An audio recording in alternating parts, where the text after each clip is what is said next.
ron man pui tu ra local zong zong te hin zawai in sibai kan bu chewa kai shwai na hun ka man dan turi engkim mai hi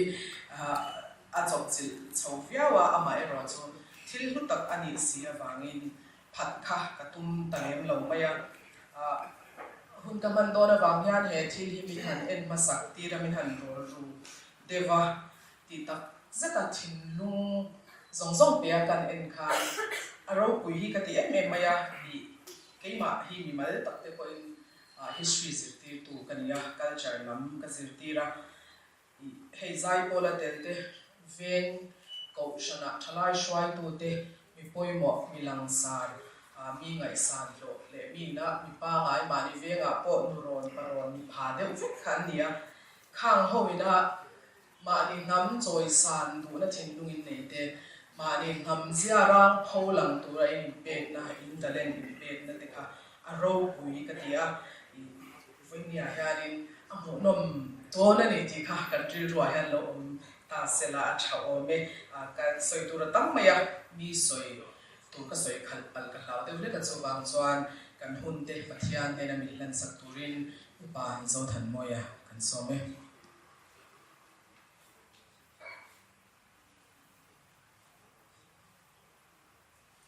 khove la ri moi zong zong hi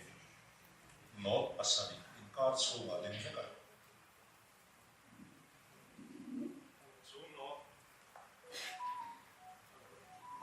chu not pasaria a hiam ber chu aron ri nonin octave tinan soi thrina chu da chon eng music po aleng veka eng genre po aleng veka ni octave mizo choir hi ai maya chu da chon eng kim an salenga an sathiam ti hi an minga tangina riat khop mai orin thon khat bung som le pasari chang saria chuan thil nung lo ri thei te po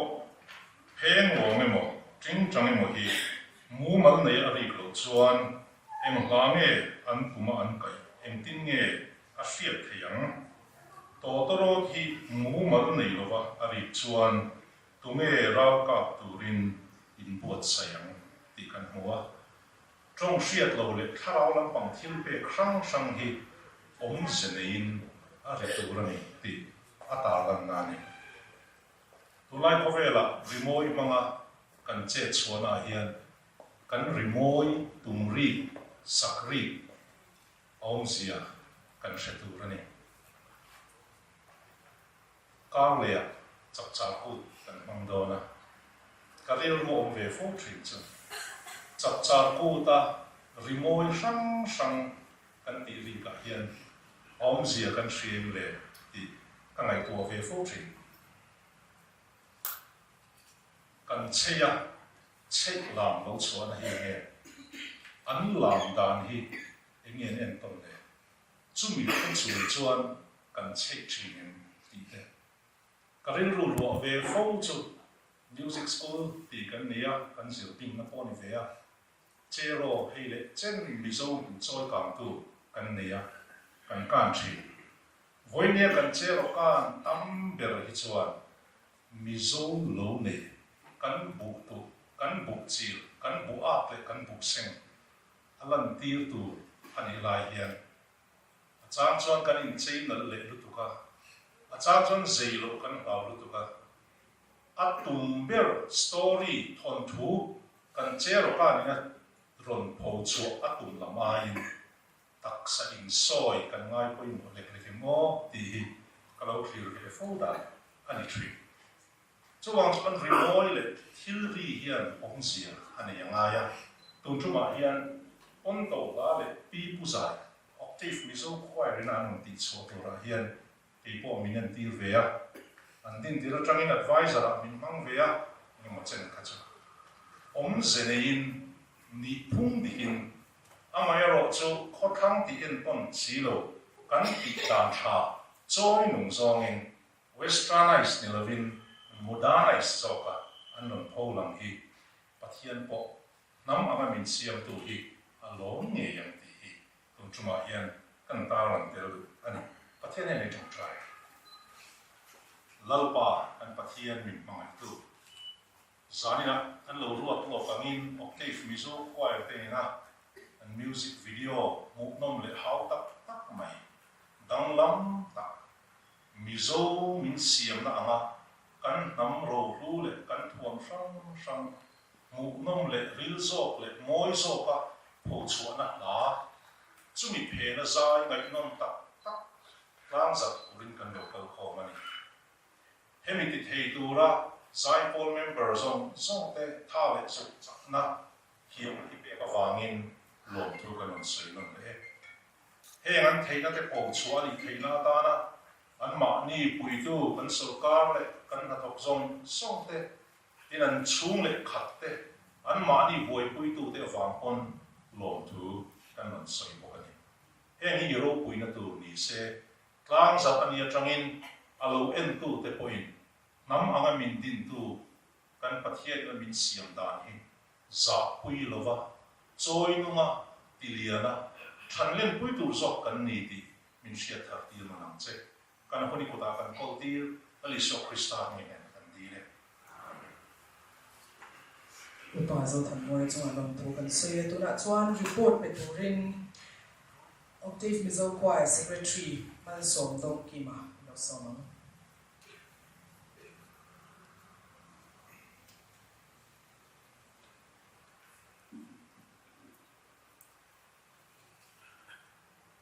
minister zo tak te zene local khom kan mi chom mi big te ama sain kan pai so krista ming le octave mizo choir ming che kan bo ma sa chewa kan music video te ma sain tourism department government of Mizoram min sponsor saka an chuan kan lom le chuanin PAWNTO la le PIPU ZAI hi min arrange sak tu hi pula siam kima lecturer ATC music ania chuanin ani hi tuna hian Singapore zirna thiam na sang zo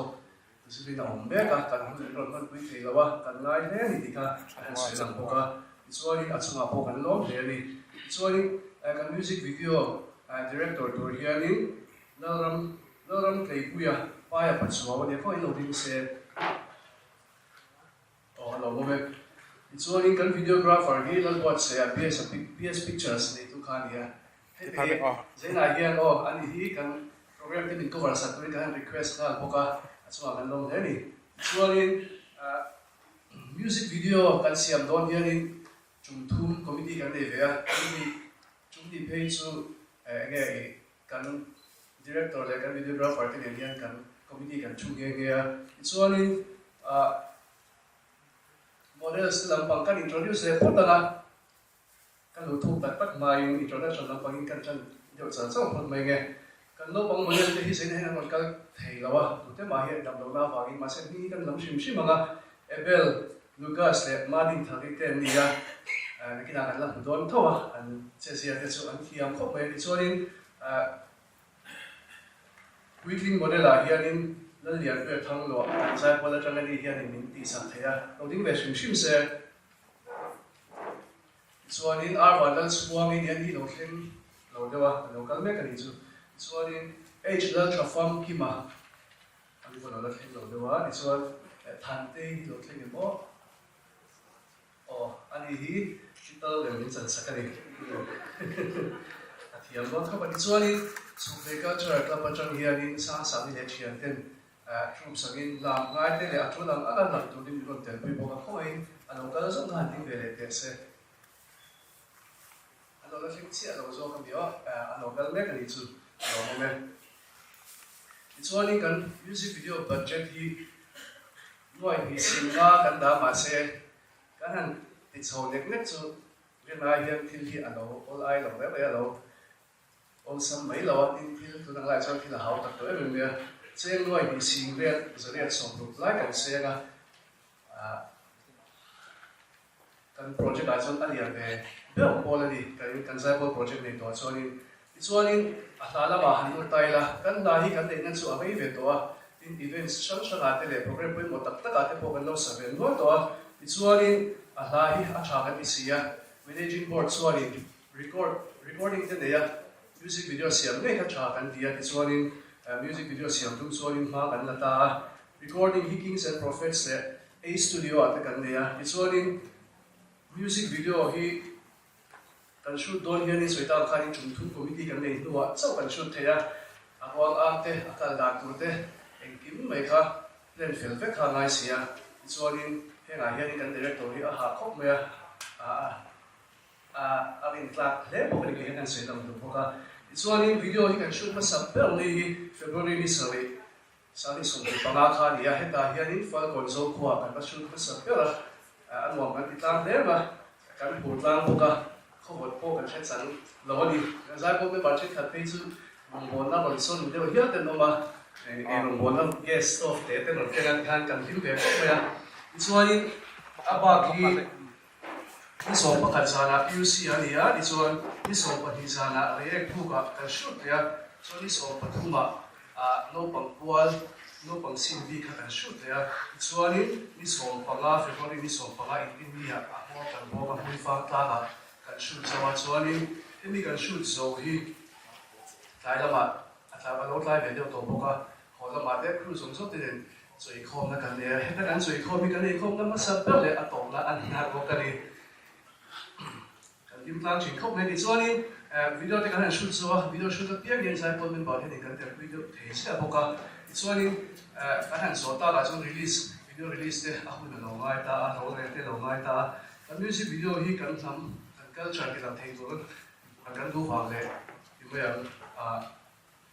cham thar te poina an lo el thei tura ti ha kan lu wang khanin nge thil olai khani lawa a budget po kan share ta kan khani asang ve tala chu wang chuanin nge e zai po lama chang chuanin hu pur na chawna lian tak khani ve ma se nge kan chawna te ni ma so tawin tourism department lamin ni backup thei lo ni sponsor thei lo kha kan lom the me ki chuanin a release tu te ka han rela dem cha tak me kan minister sau tak hian in pilarin pe hian in release a thei don lo ka chu ma hian in no tu soi sen lo kan ba kan lo tak zet zet ni ka kan soi tel du bok ani i chuan kan music video tla pui han shoot le ila thon thu le yang dewin kan siama soi ta kan khani kan music video hi ini zai pol ro lang zai hem sakya ni ko de ko kan tua om se nei ve de mizo thil nge soita kan khani kan tham culture pholan na cham thar te poina nge mu no man lo tia an lo relate thei tur khan siam kan tua chu tiang chuan ro man ne kan han siama so I kan director rin lua hi chuan han a storyline ke man soita ila mizo de chi nu chua thu le an thang tlak dan le khwan din dan le se chun khuang choi lia pu tan man dan le no pang in fiam na nei dan te kha thei ang angin kan ron ta lo ve ni tam tak chu ta lan thei ani lo music video ni ma se a thei na pang ka ron ta lo ve sam ani ni ha kan sei lang tu boka chuanin kha report chin chu lo ni ta se zeina hian pakhat din din sang du kan ne a khong ein kan tourism director pi ala lo ni video din sakse ani OCTAVE MIZO choir ta hin apoi mo tu ka OCTAVE MIZO choir ta ni no program po masa pali ama hian a shelo ve te kan program de masa pali ama min somania notice council a shiloma kan su sin wang wa kan su sa ya shiloma kan su masa pali ti ya ve chu ni ani hi kan sai pon ta na lu min tu saka chuma hian lo tu an sui tak zet po ni ti kan sui lam kan tham do ba chuanin zeina in hun tak se lo ka khom chung chung te chuma lo tu kan sia chuan music video zeina tang sa thei tu ro se na tha te bi pe a music video shoot chu zo ba har sa te tok lawa lu pui tu pi ya te na lo tu kan se bo ani ka lo me zaina kan lo ka khom chan kan remoi in nom kha tang zar na hun nei do na chumi ti tu chuan kan tourism minister sa om tak hila ring pui kan so manga tlang zar potanga thu soi don nge thu soi potanga tlang zar don ka chu akuta om ta sela chumi so a chuan a video kha kan thlir hom khan ton nia zanina hian hi lai kan local khoma kan tourism director le kan officer te an aminon troi om ya pin hilaya chung te zong zong le helaya choir member song te hi kami nga isan mem upa zo than mo ya alai fin kan mo te hi kaloma in zaba in sibai ka bu choni ti chuan mizo te hi zai ngai na tam kan ni a tun phalam kha chan mizo panga ni kanam khom na hen zai the pakhat tan hen lo koma han zai thi na ni zai pol kan war em a ko han zai pol mai pa ka wai ma zai pol le MZE zai pol thingin tuna chang kan nei to a mizo zir lai ten sa prama tu ran nei na te po kha mizo zai pol ten tu ran nei na po kha alo rei le to em a ma se kan zai pol han kal dan thung pa ngai kan nei a solfa tar mang chi a thun on nge kan kal phel the ha lo hian alo ve thi na ni chu ti lai man ni lo kan December tha khan la mola winter festival kan manga kha program a khan mizo zai pol dang la tak mai zai kha alo mu ve ta ka han ngai tha ka surprise le mea ta chuanin I mizo la pa ngai le kan traditional music enjoy mo tak mai han sa chuak thiam kha aro pui hi ke ti ema kan zo chianga zanina an album kan release tur octave mizo choir kha lo ni reng mai ti mini khan thata a in thiam ka tin ka chuang he chewa zanina hian in album release tur mi han song po hi kalom ema I Henry te local khanin release ni chap na ka neya a possibility kalo zong shamani tunna ya chuanin mi hi ma ni hian kan buai to ema engenge mo kan han ti khom po hi a har sa to thin chutiang kara mitam takin an hun le kha tam takan sen ngai na zai pol thatak mai octave mizo choir in han din thei hi in shwai tu te kon fa kom ti ema member te in be na poro ya dang tam takal sana ma in la thin hi aro pui ke tia hlop na chu mizo te tan ve kani mizo ming that na keng tu in ni phak ta ta wangin in mo kon na po lian te in sia chu ti roi chon mishing tu ko mai ma son ngai kan ni a zai pol member te in za vai in ole zai dana thei to ko ma son tum ze turin ka cha du chewa kan conductor te po hi in ko vai tu zau le zo is pula mizo rel rem zo ko mo ta in mang zo mai lewin zai pol ma khavel kwa pa mizo te ti ming thatu in lo ni the nge ne turin ka cha tu choni a to dera chuan he album hi octave mizo choir tena PIPU zai le PAWNTO la hi mizo ram mi pui te zong ta na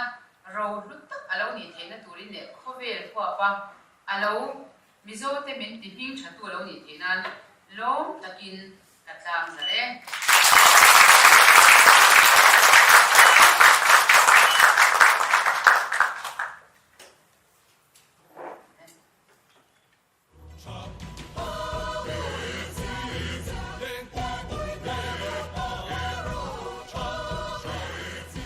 Lamine fangai no men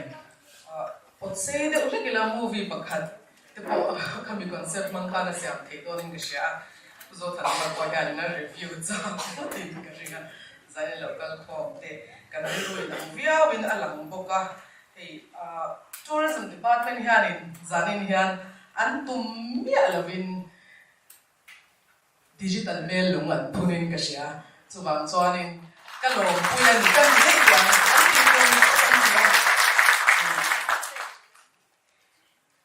wang pui chang soila sarkar thil ti a enginga mo kan han tel ve china chunga chuan tourism department hi kan thau pui fawa how to tharan nei do nan tia tu tak ni mo kan tia me cherwal hi an ni mai china a to lama phei chuan nuam kan ti thei em ma officer re sar lawe khan ti to lawa zo em na an tho zo khan lim na chang sia chu tiang kal khom chon nia zaina po hian an ti om tak hi an ti le a an pi thar ho hian chuwa chan pi thar panin nia an la lim em zer thawa engkim mai hi ama ang vekin akala ma an son zer boka chuwang chuan tourism department te chunga po zaina hianin ilom thu te po kan soi pui che uni sela acha in ka sia enge moza drill zo ka sia pui thina wangin chuan hey kan director PR lalro dingi oma zaina hian he music video Pui klip na tura ta na pui tu tin hena khan zai bol den share na thil pe enge mo han pe an du a chumi bin sem sak tu chuan khonga in hela hian lo chhuak sela thukam hi khat soi adu te po in phal sakta ila tha in ka sia ya la ro tingi so mama kan so mama ti chuan a soi zo a atan pui tu te ka kan lo chhuak mai ton ya ya sabina hei chok chil deuh ang ren khan kan pi man thei lo he octave khoi tan han ka long ve em ani ti kha kan sianga release an tu to sia Henry den lo kala ka da sang em ta octave mo chu bang chuan in khau ta sang tu ni in vikati na khan minister apo chaper chu kan pi nia kan lo ti nge lo chu man chuan an zu kala kan pi kha ka silok bi ni ala wa kha na lo man thei kan pi chu smart thi ka tia mo ti thut to le han ti lo mai tu te sang em ma a thil ti thut zin a chang kan lo em chu san in hi ni ta octave kha ni china khan an ron se shilong an ron perform khan an vai perform na ti po ka shebit lo wa Prime Minister local tur khani ta an boy em ta chuan hian ni pok lo sil renga silong chamber ho hi contact te hian har an an hi to bok ta NEC han vai ni ko om chungin vai ni silong chamber kan perform deal to a silong a le Varanasi a chuan mi chuan an du ve chu anitan mingala rak lo wang khan ma se I ngani adopt le chia mi tur kha khoi ram kha silong chamber lo thei lo ta se amo an mana tong lu tu khan ti a han kan chia tu tur hi om lo ni chu ni mina po Henry te ka lo sila ka ngani ka phinlung hi chuan tu sak na song ka dan ba ka theng sang ngoi se silong chamber ai poi nan sang theyang ti ka ring ta chuan Prime Minister program kha viewer kha atam emaya chung ni mo ka Prime Minister khan a retweet ani chumo chuan alo pui le chuan chu Central India khan le zo hi chu hi hindi chong lo anga ngai kan le wangin hindi la pante ma ram khan mun sata asen ko ngai klak na chu ala pumpo khan kan sak zo tir thelo ni chu Prime Minister program hi chu apoi khak to ka minute nga chu me kan zai tir phal chu kha minute sare me chu tiang vela khan kan han compress tir ma sen nan lu tu khan an ron tia BJP te mo politics sa pero chakati BJP lo tang tipo ka lo sila wa to lo kha at kimur haya katang ma kha dan ron zai kha ni ta han zai ka chu mizo ni kha lo nuam venga chang khata chang khan nge mo hi chu ka ti thei don ni hi ka tia chang ka mu non le chu ba ni kan pi se yang khan winter ka mu le ta a sen ri te a sa phra sa le ti te anga kan lo mit kha chen pi bu de gan ron ti ka chu kem khan a men ne ha kan mi kha sa de u se ka chuan en po chu ni se I anga ni hen am hi chu concept chadeu ten ron nei ta ka sanina yan lo om ka ti a ka tu sak na zong heta zo ram ti ming thatu te tin chu a notice ang pon a India ang pon chan sin ne ya niam ti ka ringa chuan ma se ka lo sei le bok chu silong chamber chu tung ni ngot chu ke ma sector hnuaia som vek ani ta thina hetian ang hi uta khan ka sector a vek tourism a vek ta thina ni ka kha kan boy thei me khopa chuan octave ka chu ke man ka lo en ko lang ka tia ani lo chan IPR sector na en ko thina chuan kan sei tum zo ka chu I silong chamber kan han ti khan an mani biak po an harba ka an man atu ba ka hei enge kan an chin ka kan shelo renga aku nan ron lang le ta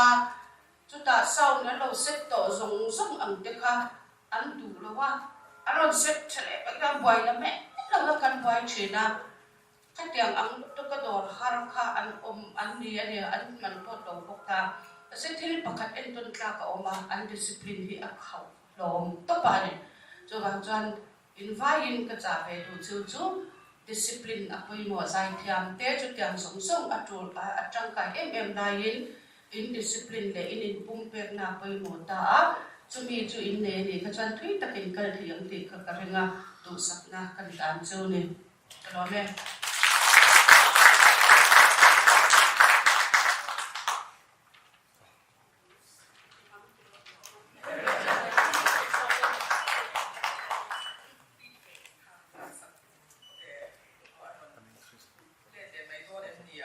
til sem tur khang kan nei se ngal sia tiro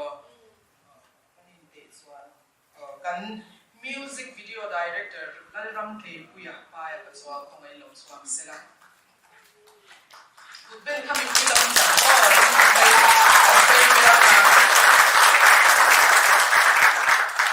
videography lal buat saya PS pictures and through kaya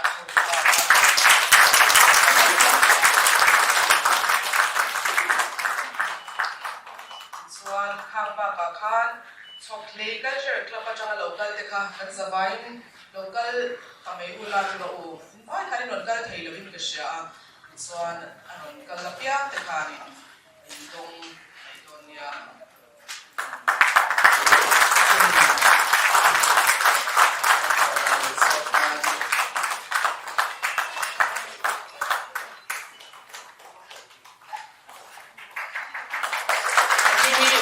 University College Culture Club te ania okay culture club ini lang yang kaya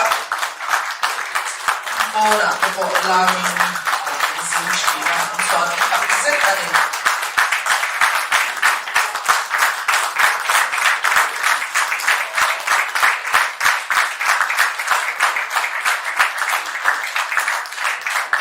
so kan ipon sila PR lan routingi Director Tourism Department sunga lom thu kan soi Art and Culture Department le Tourism changkop tu hi thialin nei chia min bia Art and Culture kan nei zong Mizoram Pol lama Tourism Department kal tanga thon chuak torin NEC lama hei bi routing hian lo so chain pa support ang pathian raman nei tuna chuan kan vom chuak te cha ron char to do na ni Tourism Department atangin zong chu a ho to tan pathian in mexia te ala ni tika kan ri ro han om ta sela na ro atanga siam khan himya wa arwala kal tur te ania pa ho ne po yan an tho ho na ya thavia wa an thu po an lavia win ka sia chu tiang zelin zani la ve thung chuan he kan hla hi a pho a arrangement zong ti tu kusiam ke man china khan kan secretary na pinga ron soi to kan zinga thelawani kha kan soi to angin ATC a hian rimoi lam zirtir tu ani a Singapore tuna hian thiam na sang zo nei turina mega minute thumvel a thu soi video aron thona zaina hian atil lo na kan clear ho lok don nia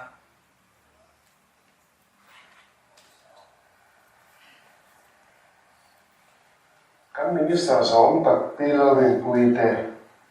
OCTAVE MIZO choir hoi tu te le member zong te tin zani na local khom zong te Singapore train se bai ka bu vek tak se u zani na OCTAVE MIZO choir program poi mo taka thu soi na hun ren sang min siam sak le hi kalom hle mai tin mani phak to ka PAWNTO tha thren khat le PIPU tha thren khat ka arrange ve te min ngai tut saka music video siam pui hiya tla kain lo mai hi kalom hle bokani mani ngai pui mo som le he la ka arrange la ya ka rel ro om te dar sak te takin han soi chun zon ta ila music zir lai ka nia kan zir lai a chuan pathian in ke mani a theina creativity a da na sat sia te music po hian top chin limit anei lo zia te kan zel thina tin pathian in min siam dan le khove reng kol dana po hian thil reng hit che reng tu in siam thar reng tu le in thak thleng reng tu ti hi pathian ro man dan nin ka hria sẽ rèn lâu lệ in xiêm tháp rèn lâu thì lâu ngài ông rèn chú ở thì mấy chuyện music à po hiền hay hiền thì chia này kan la du tak te hi kan ro u tuk na ma hian kan khoi che phal lova o ngai kan om tir renga kan ti thi pha fo thina ani na lo si lowa kan la hlui te kan khoi che ta kan siam thar zel hi kan ti nun na kong poi mo tak kan von him na kong poi mo tak ani en tir na pakhat han soi la la tak amazing grace ti la khowai na ma moi le dum thì hi khoi che reng le siam thar reng ani wangin khovel puma tun thlengin ala nung tha em reng ani heti riu ru pu deuh hian kan mizo pon to la then khat le PIPU ZAI te hi mani pha kang to in ka han arrange ve ani a kan von nun zel na ani ka be se ani tin mizo tin pon to la te le PIPU la te hi audience ma sak tu ra phuak ani leng lawa ma ni le chen ho in kom tleina le in om tleina ata la hla ani deuh bera kareu ru pakhata chuan heng no pang to la in kom hlimna hla te hi professional zai po te boi pui ve lai thama han buat sai hi ani a hetiang hi nam chang kang sok te poidan war viau mai la ho ve tak tak le athu mol ve tak tak na oi hla mai te na thopa sak mai chi te po professional symphony orchestra musician songa song rual te chai fe tham turin an buat sai fo thin chu wangin karil lo ang takin octave mizo choir te hian he pon to la hi no pang pon to na tu lai tangin professional zai pon platform an hlang chhota ani a kalom tak zetani octave mizo choir te in kal zela tura du sakna sang ber ka lana cheu kalome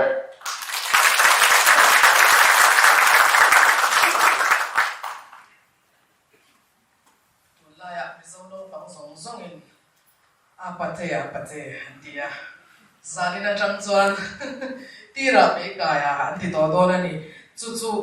zai na hianin kan ro sela the dar ko ga ko kan sabain wo purta ila chaome thil pek tur ni muzar kan la neya octave mizo choir chairman Thambal Henry Lalian Sanga kan som ama sapera chuan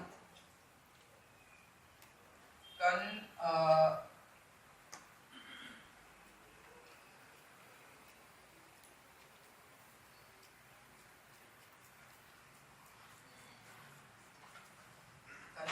rimoyan ng bintlang sa sakto at minister sa om pilar rin pui kan so mga chilpe sa ipoten ang beto ani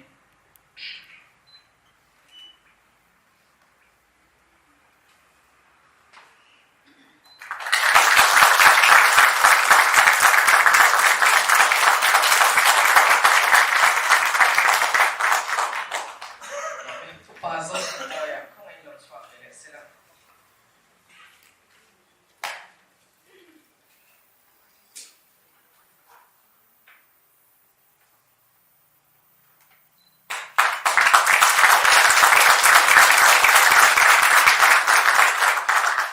kan nau pang model dekha abel muan ki mate lucas ate ladin tharite hania anrem chang lo de bantina an uber khalo kalin ka sha khong ai non lak sakse na te ta tu ka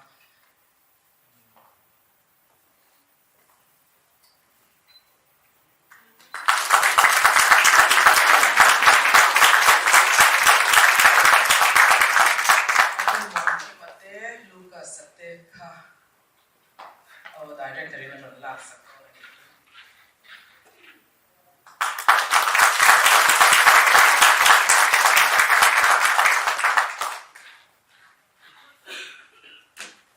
dang le lian kuya le art swang ite ya kuya sai pon me bani ma se model khan ni pen ve chata a chiap te kan swang ve so ko zo film thara kan mun sun zom lawang ti sar thela art swang in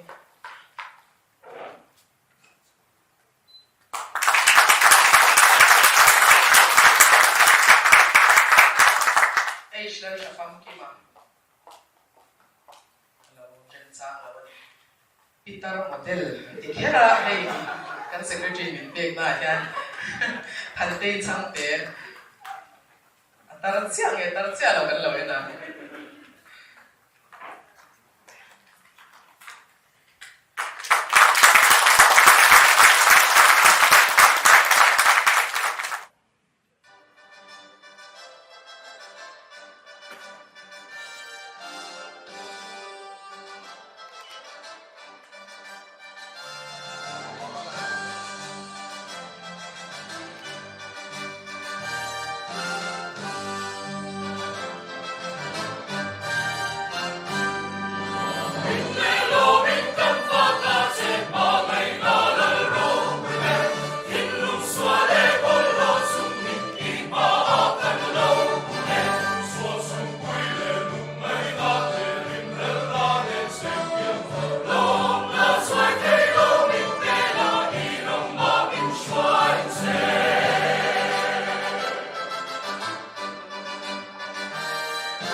Soai mai aro pui tak zetani na chuan lom thu soi na hun mak turin nula si la lian pui kan so me ani hi he ZAI Paul treasurer ani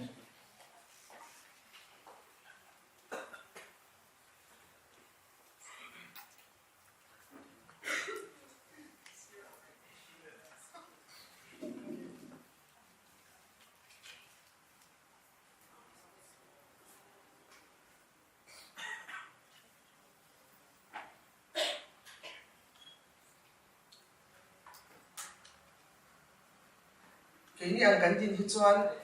microphone ko niya sok hinga china. Karaling buat sa ibe nuala ang talking zana yan kanino ma ang kinasabela nga kasoiseng lawang dito po so ka masabing kanri kan kwal yan ilan dito nga ano tu kan soya hey hun hi toktil tuwing kan buat sa aniya kan han son ka don mi o kan tia ma ro chu hei china kan ngai kha ang kha cha ku te ne te bo kha lo in ge cho ve de te ka kan ti box sia kan ui box sia chu wang chuanin china kan ngai kha ang bok khan kan tourism department lampang te kan han ria a punrem chang tia hian ngai vai thataka kan in pe man thau sin kan han wat sai khaya anni in khatia punrem chang miron siam sak le release function te miron fan pui miron release sak thei wangin kan pi narin pui pula ko lo tho kan sai ni ti chuan adon le a chuanin report kan ngai kha ka ang khanin heavy music video ta hianin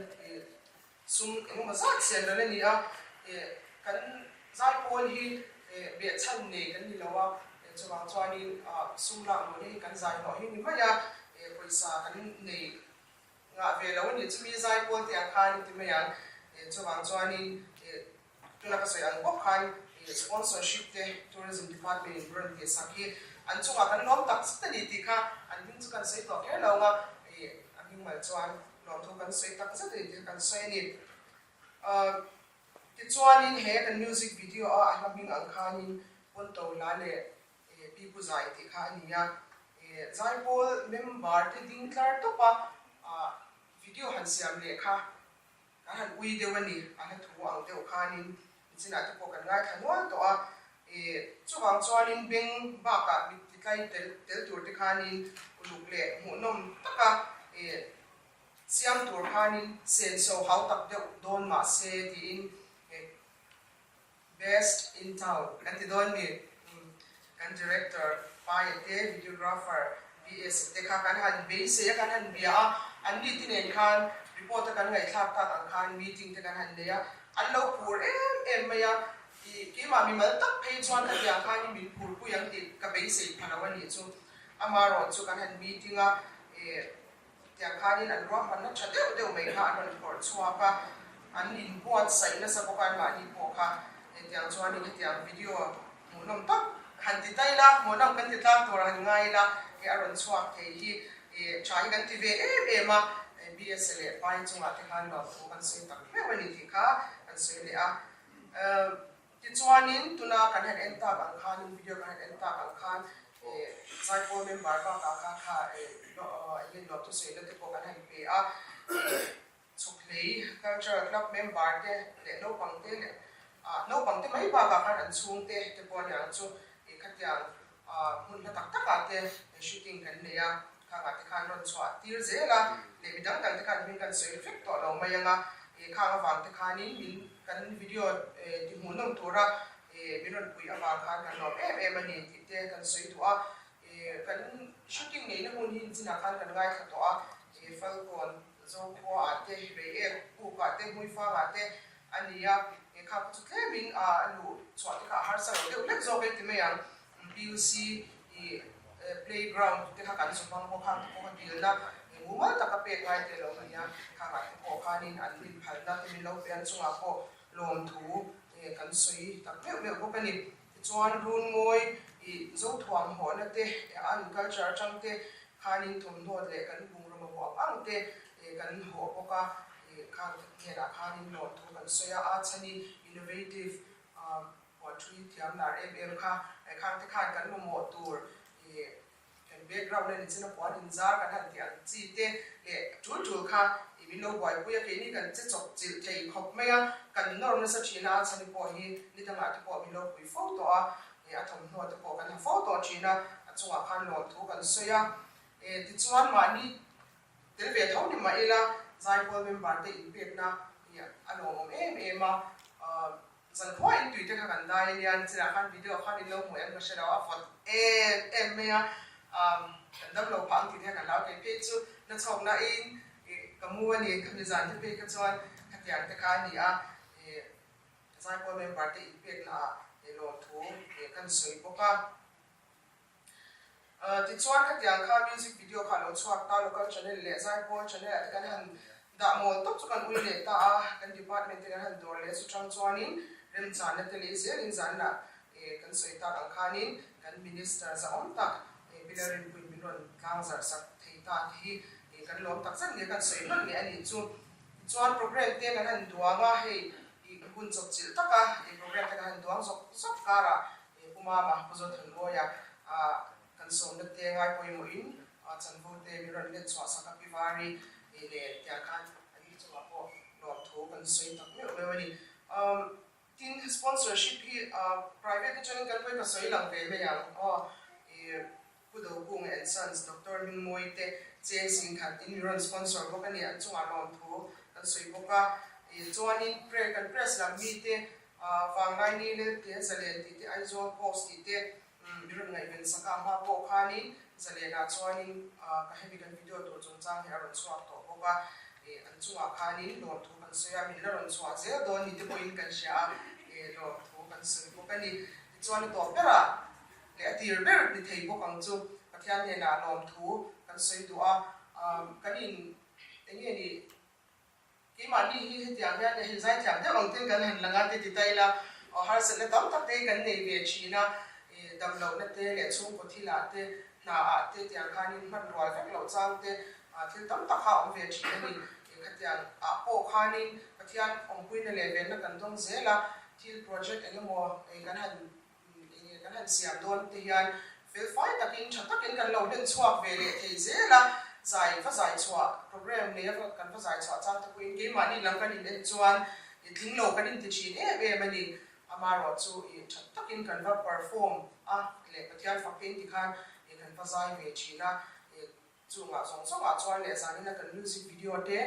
ano thlin na min mo tir tu pathian chunga lom thu kan soi ni ti chuan zani na kan program zo hian refreshment kan sang hawang in noi lama kwan kan lut khom lenga war takin kan ho cheu don nia chuan thil pakhat lo khami hei pumin kan la ka huwa pumin kan la hi kan introduce lok to ko ai lo ding lok set adin zo ka so ya pumin kan la kan so ani kan zing tel china kan conductor chi ne ni boka chuanin kami la kan report kan ala ama ho report kan ni nge boka chuan cha kan ta la we du chuanin kan zai pol ta na hu Dr. Steven Lasang liana rate so ta sa ka boka ko ngai lo ding se ani boka ni tuna zai polin kanon sak chwa ta khla te boka ama kai shwai ni hwai kan zir chin kan sak chin tu thenga kan la ken zui ta zel ni ya chuanin samuel ha mu ve kan din tir ve lok me ka sha the chin ano ve kapo kha i kan zai la dang ania chu kan ron por chwa lo ma kha o mani chu mo chumi chuanin keyboard te moi takin min lo rem sak to chi tu ni ya chuanin lom thu soi lo thei lo na to pera han ti lenga heavy hole le tu henry kan zai ko member thau ni ma se ka soi ve ze ni da ko ka soi ze zana ko ka soi le hey moi takin alo cheya kan ti be kan enjoy on ve sok thin na pakhat ma kan khoi pui thiam lawa kana ma khane tu zung zung zani nei na ya hol moi taka che hi henry ko chwa ka ni midang roi do ni lang chan sun tam takan sen be le to khani ya tin chu ba ka hemi hol hi la zirna kan man berani ya lo to ba ka kan soi be te to ni chu la zirna ber kan man ni ya helai hol hi booking alo chuan hun da kan son sep chang oma lo chuan ta de clear yan la kan sira tam takin bidang ten man choi an ho china khan ki ni chuan thon in ki ma ni ta ang mai hemi hol chu kan en do kan zai po chuan engma bil te siang vela te kan han ti china ma se adu ngai lo va amata ani na hi he zai ko le chiang ya le abi ko kan ni ti te kha kan sei do henry chu ma lo tho kan sei le ko ka sei mai te kan nei ka shilawa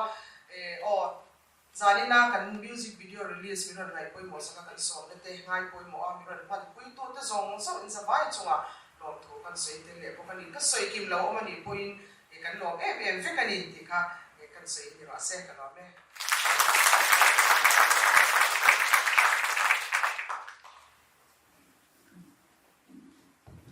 kan sai na cha lawa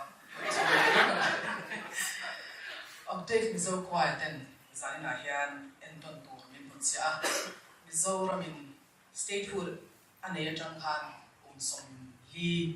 ani chet to na kum hi kum som li na turani a khami chung kan na sa takin kan nam zia rang hi kan ui re san fo a ke ma ni nam thil ni lo kan ngai san sana kan changkan san zeu zeu china chu ni to lo sela nama min siam tu pathian kan choi mo na ta ko a man ro pui ber te zin mi he kan nam zia rang hi phong nung zia turin zaina he kan zawai chan ila tharang u in kan han thi pange kan zawai kan tinga nga he kan hun hi atop na mi kan sakamin siang sak turin a zo than mo ya kan so me lalpa mizo min lo si ma wa min lo thu kan soye zaina hian nangina du takan min siam na hi holanga choi dunga tivun zel turin min buila